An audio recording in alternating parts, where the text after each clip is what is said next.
Albertans complain about the cost of living, but I joke all the time Albertans stop and moaning. That's the bottom line. Is just booming in terms of the building and the construction. When I go to Calgary and Edmonton from British Columbia, I literally think I'm going to a factory outlet. That's what it feels like. JG, you and I went shopping last time we went shopping. You got to admit. Yes. Buddy, I came home with an extra suitcase full of clothes because it was on sale. I mean, like, life was on sale in Alberta. That's the bottom line. It wouldn't be a show if I didn't give Mr. Alberta the chance to talk Alberta. So, before we run out of time, we should definitely talk about Alberta. I can tell you right now, one of my operations manager for Visture, who is bi-provincial like you, Patrick, he was just in Alberta for last week, and he's like, it is just booming in terms of the building and the construction. He was pretty taken aback by it, and keep in mind, he works in a construction business, and Visture's construction business has more than doubled in the last 6 months. So we're booming at Visture. I can't say everybody's booming. We're booming, but he's seeing it firsthand right there in Alberta. There's no doubt about that. Yeah, I think he's primarily looking at what's going on in Edmonton. Calgary's definitely starting to slow down, and definitely starting to slow down. But I'm going to put a flag of caution for everybody. Is I've seen these cycles in Alberta before. We have to pay attention because they are building. They don't have the same restrictions, same zoning challenges, the same tax challenges that BC and Ontario have. So when we start to talk, and you talk about your guy going to Edmonton/Alberta and seeing the booming market, this is a risk of overbuilding, oversupply. It's happened in Alberta before. We have to watch those numbers closely. As I've said as clearly as I can many times, if you're investing, stay the hell out of the condo market in Alberta. Full stop. That's it. If you're going to live there, go crazy. It's interesting, Patrick, because Alberta, I would say, so this overbuilding scenario, and a lot of Canadian investors don't realize this, but if you study the U.S. market, overbuilding is a real issue in the U.S. because these guys build, and they build fast. I mean, they build like 10 times faster than Canada. And when they build up a subdivision, let me tell you, they put up thousands and tens of thousands of homes, lickety split, and they flood the market. And I've seen this as I studied the U.S. market. There's a lot of swings in the U.S. market because of this, where prices are really up, then supply hits the market, prices come down dramatically. Especially if you're an Ontario investor, and as you point out, a BC investor, this isn't really a problem here because it's so difficult to get projects through that by the time they get through, it's already been absorbed and it's all good. But you're right, Alberta is a lot more like the US, where things are much more fast and furious out there, and it's a bit of a concern. I think it's a real heads-up play for an investor to really be considering, albeit, I will say, look at this chart on population, Patrick. I mean, during the boom years of Alberta, and the boom years, I mean, you've seen many boom years because you're a boomer and you've been around a long time. But in the boom years that I remember, at least for Alberta, look, the population growth was like 100,000. And now they've doubled that. And it was booming back then. And they're now double that, and they're sustaining it. That's quite a bit here. This is a lot. This is what's driving everything, in my opinion. Well, it is. And of course, what we start to see, and this is why it's so important for Alberta when we look at what's going on in the oil and gas industry. It's important for Canada, by the way, but Alberta is certainly the leader in that bus, or leader in driving that bus. I want to point out something, and we got to get to the charts of affordability. Just for context, affordability, anything over 40% is, of household income is considered quite expensive. Of course, you get into Ontario and Toronto, it's, probably averages close to 60% of household income. Vancouver specifically at some point is like 93% of household income to afford to buy a detached single family home. It's really crazy in terms of affordability. So average income in Vancouver, you need to be making almost $250,000 to qualify for a mortgage for a single family property in Vancouver. In Ontario, and I know these are just averages, but it's well over 200. It's more than that. It's over 250. The charts here on the screen, it's over 250 for Vancouver, Patrick, and it's like 180 for Toronto and it's like 220 for Toronto, and even Victoria, BC is over 200 now. Yes. The only people who can buy there are the people who work at the ports that want 220 grand. It's true. But then look at what it is in Alberta. Look at what it is in these Alberta cities. Calgary, which is just complaining about how ridiculously expensive it is in Calgary. What is it? $117,000. Half the amount, less than half the amount to buy a home in Calgary versus Vancouver, almost half the amount versus Toronto. And then you start to look at Edmonton. And I used Fort McMurray as an example in this particular chart because there was a time where Fort McMurray was, close to or over $100,000 in its heyday. But this, JG, you'll love this because you're a technology guy. Part of what has happened in Fort McMurray, aside from the floods, aside from the fires, what's happened is the oil and gas industry, we'll call it when you look at Suncor as one example, the technology has shifted and they've gotten so much more efficient with technology. They don't need the labor force that they once had. So as much as we think that whole industry has slowed down, it hasn't slowed down as much as the technology has taken over.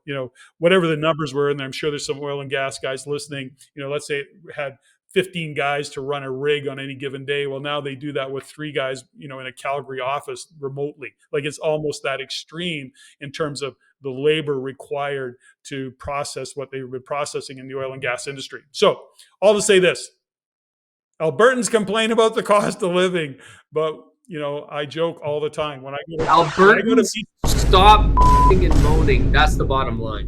When I go to Calgary and Edmonton from British Columbia, which I do often because I'm bi-provincial in that way, I literally think I'm going to a factory outlet. That's what it feels like. JG, you and I went shopping last time we were in Calgary. Shopping.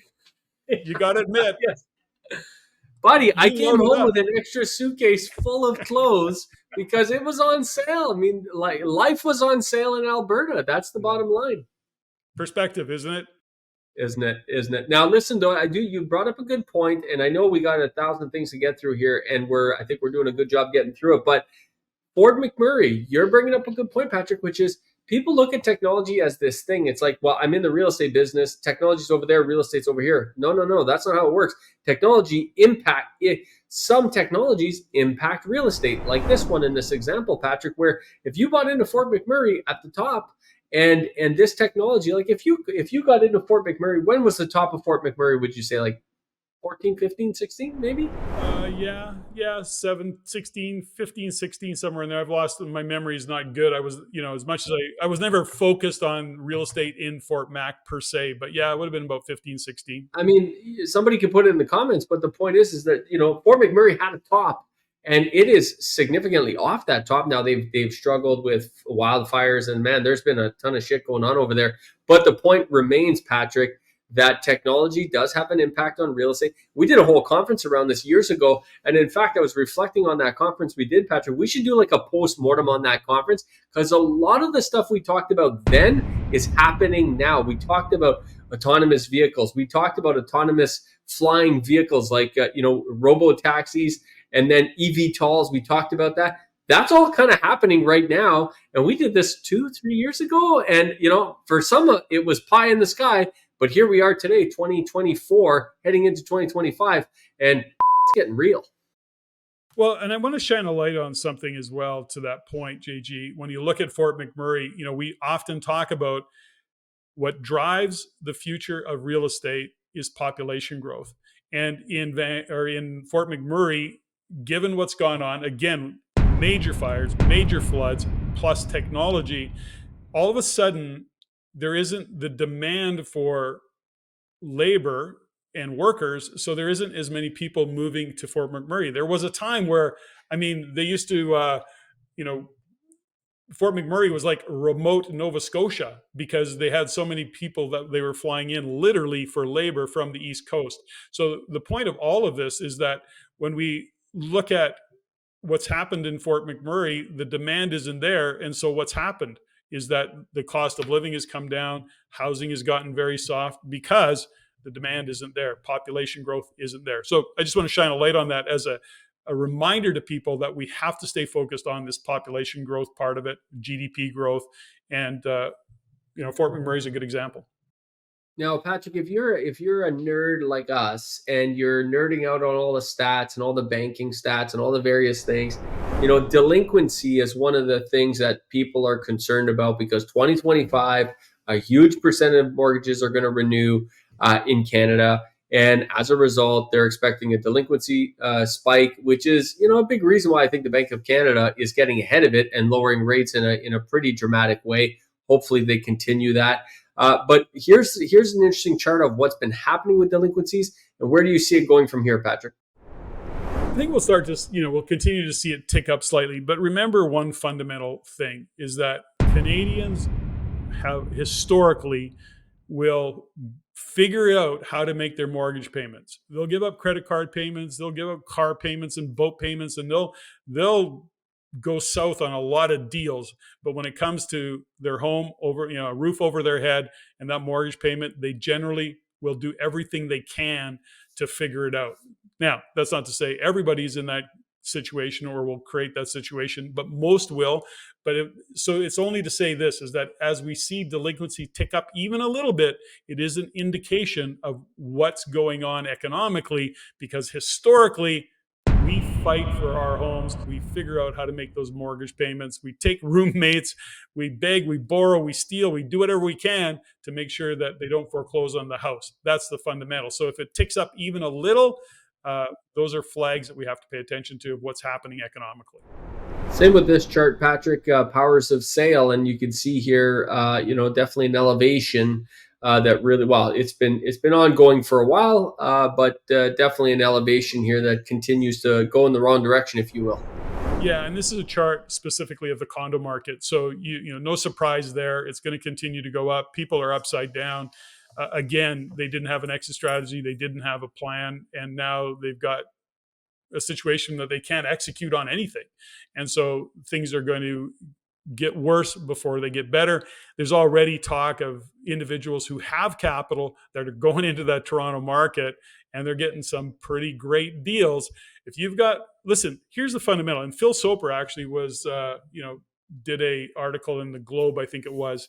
He talks about, he sees 2025 as being a resurgence of real estate in the Toronto market. I'm not that optimistic. I mean, Phil Soper is CEO of Royal LePage, so he's got to paint that optimistic picture. But I think that and he's got a fairly strong argument for why it could happen. I just think he's a little bit early. I think we're going to go through a lot more pain before we get to a place where we start to see that market gain strength again. Having said that, if you've got capital and you can want to park it and you want to just put it in play, which many people with people with deep pockets are in fact doing, they're buying great deals in Toronto and they're just going to sit there. And if it sits there for 10 years, they don't care. They're putting their capital to work because they know what is happening economically, and they know real estate is that store of value.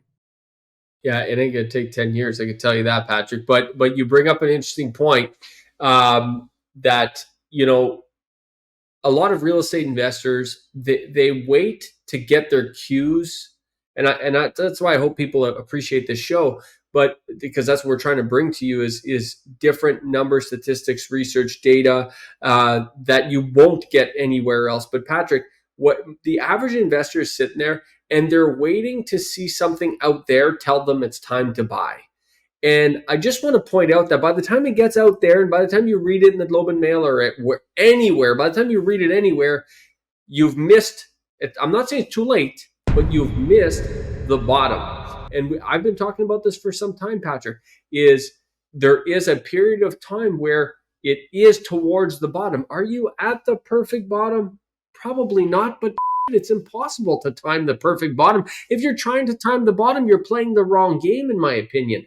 But the point is a lot of people are looking for cues outside of their own research and saying, once I read it here, I will, then I'll get in. And I think that's, I think right now is a perfect example of how the contrarian investors, the investors that say, listen, now it's time for me to do my own research and build my own narrative and make moves for myself, even in the face against what the narrative is out there. I think those investors are going to find themselves to be highly, highly rewarded in the future. But it takes courage. It takes cojones. There's no doubt about that, Patrick. Well, hey, listen, we see the trend. I'm going to give an example. So in a couple of weeks ago in Edmonton, Alfonso Quatra with Wealth Genius and I, we did a intensive weekend. So we were talking about multifamily investing, U.S. investing, land development. And I mean, it was just so great. It was a great weekend. Here's the fundamental difference, though, JG, and we've seen this time and again. There's 140 people in the room. Normally, that would have been 440 people or 640 people. What happens is people get caught in the emotion and everybody rushes into the real estate world. But at a time when it takes a little courage, it takes a little thought, and it's a little frightening because of what people are hearing in the headlines, everybody sits and goes away. So it's just interesting. We see the market sentiment. And for those who are a little more courageous, willing to put themselves in the right environment, surround yourself with like-minded people. It's why we keep pushing the RAIN community.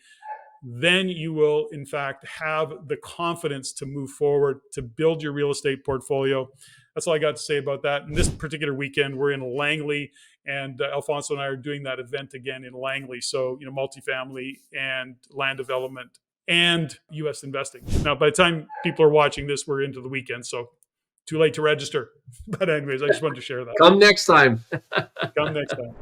All right, Patrick, just to round out the show here, one of the things we did a couple years ago, we had this technology conference, and it worked out really well. You and I were on stage. We hosted this conference. We had some incredible speakers. We did some great segments. We talked about the future of real estate and how technology was going to impact that future.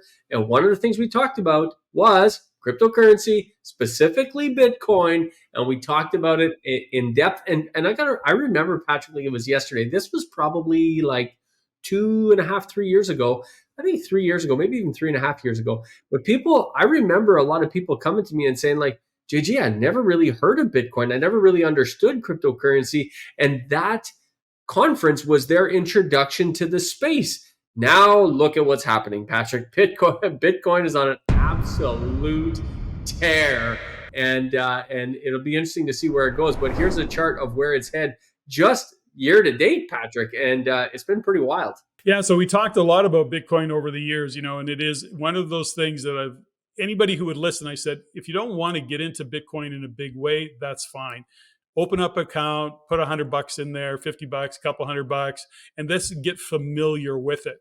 The point about Bitcoin, whether you agree with it or disagree with it, it is a statement of what's going on economically. So when we look at Bitcoin and all of the things that are happening, again, it's a big topic. But ultimately, what we're seeing is that now that Trump became president, we know he's a Bitcoin fan. We know that he believes in the Bitcoin as a cryptocurrency. We don't call Bitcoin a cryptocurrency. We talk about Bitcoin and then other cryptocurrencies. He is a fan of Bitcoin. He believes in it. Michael Saylor led the way in that in terms of what he did with MicroStrategies. On and on it goes. The point is this. It's a statement of what people are doing. They're looking for stores of value, hard, real assets. Bitcoin is now considered that. So like real estate, like gold, and gold is also on a spike. And the point is that Bitcoin is another store of value, because when we look at what's going on economically, when we look at the devaluation of our currency, these are stores of value. So again, it's almost, given what's going on in the global macro, it's a must. We're investing for different reasons. And one is a hedge against the inflation and a hedge against the devaluation of the dollar.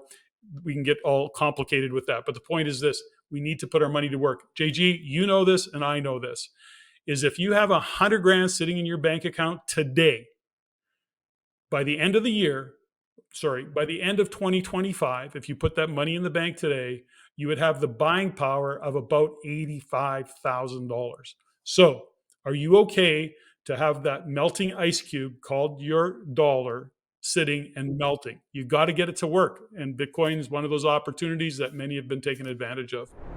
That's actually a really good metaphor for what inflation does to cash sitting in the bank that isn't earning a return, Patrick. That's a really great metaphor. And I love the fact that, and I think we should go back, Patrick, because a lot of the stuff we talked about at that conference is really starting to hit its stride now. And you're going to start to see that affects on real estate. We had some pretty bold predictions. I remember when we did that conference, people were like, wow, this is pretty bold. But we had some bold predictions around where we thought this would help the real estate market and how it would help shape the future real estate market. So people should go back. That must be on YouTube, right, Patrick? If they search around, they'll probably be able to find that conference. I think we put it up on YouTube.